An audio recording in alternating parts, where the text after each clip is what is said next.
ಮೈಸೂರು ಲೋಕಸಭಾ ಕ್ಷೇತ್ರ ದಿನದಿಂದ ದಿನಕ್ಕೆ ರಂಗೇರ್ತಾ ಇದೆ. ಯದುವೀರ್ ಅವರಿಗೆ ಟಿಕೆಟ್ ಅನೌನ್ಸ್ ಆಗ್ತಾ ಇದ್ದಂತೆ ಯದುವೀರ್ ಫುಲ್ ಅಲರ್ಟ್ ಆಗಿದ್ದಾರೆ. ಕ್ಷೇತ್ರ ಪರ್ಯಟನೆಯನ್ನ ಮಾಡ್ತಾ ಇದ್ದಾರೆ.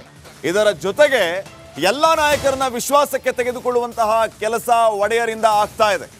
ಈಗಾಗಲೇ ನಾಗೇಂದ್ರ, ರಾಮದಾಸ್, ಜಿಟಿ ದೇವೇಗೌಡರನ್ನ ಭೇಟಿಯಾಗಿದ್ದಾರೆ ಯದುವೀರ್ ಒಡೆಯರ್ ಅವರು. ಶ್ರೀನಿವಾಸ್ ಪ್ರಸಾದ್ ಜೊತೆಯೂ ಕೂಡ ಈಗಾಗಲೇ ಸಮಾಲೋಚನೆ ನಡೆದಿದೆ. ಇನ್ನೊಂದು ಗಮನಿಸಬೇಕಾದಂತ ವಿಚಾರ ಏನಂತಂದ್ರೆ, ನಾಳೆ ಯದುವೀರ್ ಪರವಾಗಿ ಪ್ರತಾಪ್ ಸಿಂಹ ಅವರು ಪ್ರಚಾರ ಅಖಾಡಕ್ಕೆ ಇಳಿಲಿಕ್ಕಿದ್ದಾರೆ. ಮೊನ್ನೆಯಷ್ಟೇ ಅವರಿಗೆ ಟಿಕೆಟ್ ಅನೌನ್ಸ್ ಆಗ್ತಾ ಇದ್ದಂತೆ ಒಂದು ಪೋಸ್ಟ್ ಮಾಡಿದ್ರು, ಆದಷ್ಟು ಬೇಗ ಪ್ರಚಾರ ಮಾಡೋಣ, ಮತ್ತೆ ಗೆಲ್ಲೋಣ ದೇಶಕ್ಕಾಗಿ, ಮೋದಿಗಾಗಿ ಅಂತ.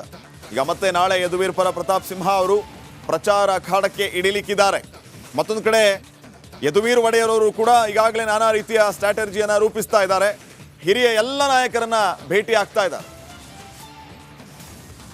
ಈ ಬಗ್ಗೆ ಇನ್ನಷ್ಟು ಮಾಹಿತಿಯನ್ನ ನೀಡ್ತಾರೆ ಪ್ರತಿನಿಧಿ ವಿನೋದ್. ಈಗ ನೇರ ಸಂಪರ್ಕದಲ್ಲಿ ಜಾಯ್ನ್ ಆಗ್ತಿದ್ದಾರೆ. ವಿನೋದ್, ಗಮನಿಸ್ತಾ ಇದ್ದೀವಿ, ಜನರ ಮಧ್ಯೆ ಇದ್ದೀನಿ ಅನ್ನುವಂತಹ ಮೆಸೇಜ್ ಪಾಸ್ ಮಾಡೋದಕ್ಕೆ ಯದುವೀರ್ ಒಡೆಯರ್ ದಿನವೂ ಕೂಡ ಯಶಸ್ವಿ ಆಗ್ತಾ ಇದ್ದಾರೆ.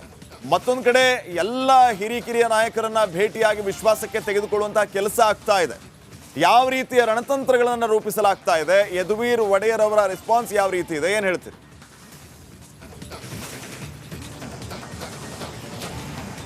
ಶ್ರೀಪಾದ್, ಈಗಾಗಲೇ ಮೈಸೂರು ಕೊಡಗು ಲೋಕಸಭಾ ಕ್ಷೇತ್ರ ಸಾಕಷ್ಟು ರಂಗೇಲ ಪಡ್ಕೊಳ್ತಾ ಇದೆ. ಬಹಳ ಪ್ರಮುಖವಾಗಿ ಈ ಒಂದು ಕ್ಷೇತ್ರದಲ್ಲಿ ಬಿಜೆಪಿ ಅಭ್ಯರ್ಥಿಯಾಗಿರುವಂತಹ ಯದುವೀರ್ ಅವರು ಕಳೆದ 3 ದಿನಗಳಿಂದಲೂ ಕೂಡ ಸಾಕಷ್ಟು ಆಕ್ಟಿವ್ ಆಗಿದ್ದಾರೆ.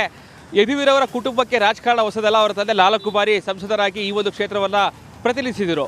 ಬಹಳ ಪ್ರಮುಖವಾಗಿ ಈ ಒಂದು ಕ್ಷೇತ್ರದಲ್ಲಿರುವಂತಹ ಮೈತ್ರಿ ಅಭ್ಯರ್ಥಿಯಾಗಿರೋ ಕಾರಣಕ್ಕಾಗಿ ಈಗಾಗಲೇ ಯದುವೀರ್ ಕಳೆದ 2 ದಿನಗಳಿಂದಲೂ ಕೂಡ ಸಾಕಷ್ಟು ಈಗಾಗಲೇ ಏನು ರಾಮದಾಸ್ ಅವರ ಮನೆಗಿರ್ಬೋದು, ನಗರಾಧ್ಯಕ್ಷರ ಮನೆಗಿರ್ಬೋದು, ಜೊತೆಗೆ ನಿನ್ನೆ ಕೂಡ ಜಿಟಿ ದೇವೇಗೌಡರು ಇರ್ಬೋದು, ಸಾರಾ ಮಹೇಶ್ವರ್ ಇರ್ಬೋದು, ಬಿಜೆಪಿಯ ಹಿರಿಯ ನಾಯಕ ಸಂಸದ ಶ್ರೀನಿವಾಸ್ ಪ್ರಸಾದ್ ಅವರು ಭೇಟಿಯನ್ನು ಮಾಡಿ ಆಪ್ತ ಸಮಾಲೋಚನೆ ನಡೆಸಿದ್ದಾರೆ.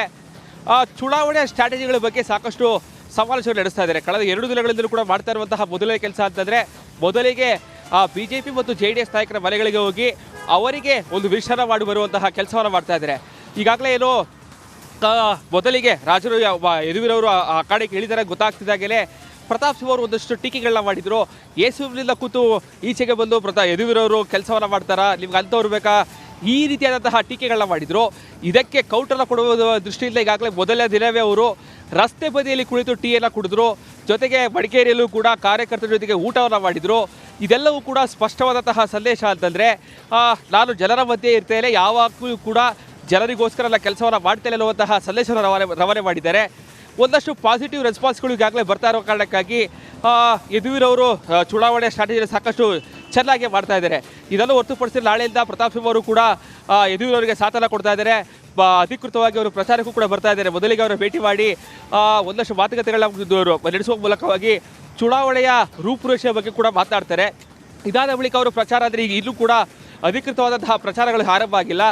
ನಾಳೆಯಿಂದ ಅವ್ರ ಜೊತೆಲೇ ಇದ್ದು ಒಂದು ರೀತಿ ಪ್ರತಾಪ್ ಬೆಂಬಲಿಗರಿರ್ಬೋದು, ಅವರ ಕಾರ್ಯಕರ್ತರಿರ್ಬೋದು, ಒಂದಷ್ಟು ಮೆಸೇಜನ್ನು ಕೊಟ್ಟು ಬಿಜೆಪಿಗೆ ಅತಿ ಹೆಚ್ಚು ಮತವನ್ನು ಬರಬೇಕು ಅನ್ನೋ ದೃಷ್ಟಿಯಲ್ಲಿ ಅವರು ಕೂಡ ಯದುವೀರ್ ಜೊತೆ ನಿಂತು ಹೋರಾಟ ಮಾಡುವ ಮೂಲಕವಾಗಿ ಮೈಸೂರು ಲೋಕಸಭಾ ಕ್ಷೇತ್ರದಿಂದ ಯದುವೀರನ್ನ ಗೆಲ್ಲಿಸೋದಕ್ಕೆ ಸಾಕಷ್ಟು ಶ್ರಮವನ್ನು ಆಗ್ತಾ ಇದ್ದಾರೆ. ಸೊ ಹೀಗಾಗಿ ದಿನ ಕಳೆದಂತೆ ಈಗಾಗಲೇ ಕಳೆದ 4 ದಿನಗಳಿಂದಲೂ ಕೂಡ ಯದುವೀರ್ ಅವರು ಪ್ರತಿನಿತ್ಯವೂ ಕೂಡ ಪ್ರಚಾರ ಮಾಡ್ತಾ ಇರೋ ಕಾರಣಕ್ಕಾಗಿ ಸಾಕಷ್ಟು ರಂಗೇಲ ಪಡ್ಕೊಳ್ತಾ ಇರುವಂಥದ್ದು. ಶ್ರೀಪಾದ್.